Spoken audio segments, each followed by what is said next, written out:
Professional development, what is professional development? How do you help kids कि उसमें आप professional development करिए, career coach?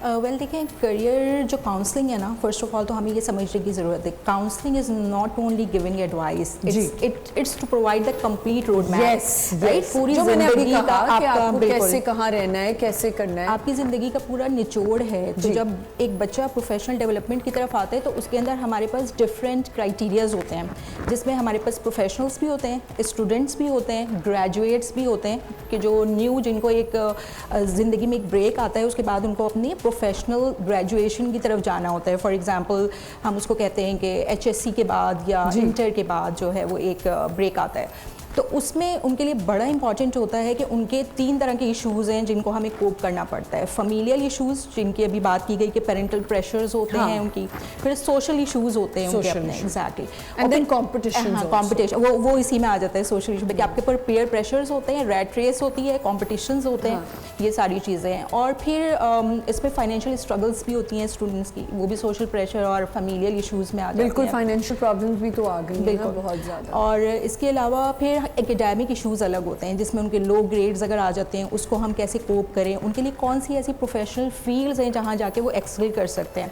इसमें जो this all comes in career coaching में आता है। और प्रोफेशनल डेवलपमेंट में ये चीज़ आती है कि हमें उनका एप्टीट्यूड की स्किल्स पता करनी पड़ती हैं, एप्टीट्यूड की असेसमेंट्स करनी पड़ती हैं, उसमें साइकोमेट्रिक असेसमेंट्स होती हैं, IQ की असेसमेंट्स होती हैं, वो किस फील्ड में एक्सेल कर सकते हैं, उनका अपना एप्टीट्यूड क्या है। बट मुझे एक बात बताएं सबा, ये बहुत जल्दी नहीं स्टार्ट हो जाना चाहिए? लाइक आपके स्कूल्स में ही क्लास 6, 5 से आपकी प्रोफेशनल डेवलपमेंट होने लग जाए, एक अलग से वो होना चाहिए।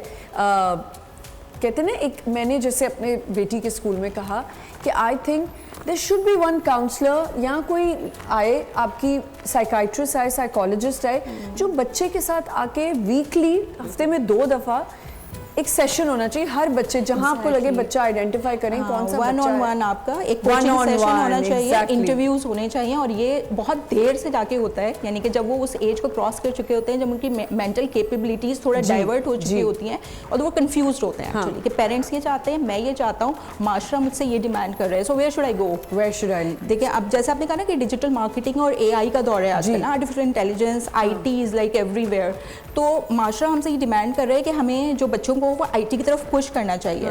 नेवरदलेस बच्चों का अपना भी तो कुछ एप्टीट्यूड, स्किल्स और एबिलिटीज हैं, तो उसको कौन असेस करेगा और उसको कौन गाइड करेगा कि बेटा अभी तुमने, मेंटोर कौन करेगा कि अभी आपका जो स्किल और एबिलिटीज हैं, आपको इस फील्ड में आप ज़्यादा अच्छे से एक्सेल कर सकते हो। एब्सोल्युटली। और अगर आप ये पढ़ोगे, आपका एप्टीट्यूड भी वो है, आपकी स्किल्स भी है, और आपकी जो साइकोमेट्रिक IQ और EQ है वो इस फील्ड को ज़्यादा सूट करता है। बिल्कुल। So at that stage we provide them with that counselling, लेकिन वो हमारे लिए उस वक्त थोड़ा डिफिकल्ट हो जाता है। अगर वो बहुत अर्ली स्टेज से स्टार्ट हो तो हमें इतनी एफर्ट्स और स्ट्रगल्स ना करनी पड़े।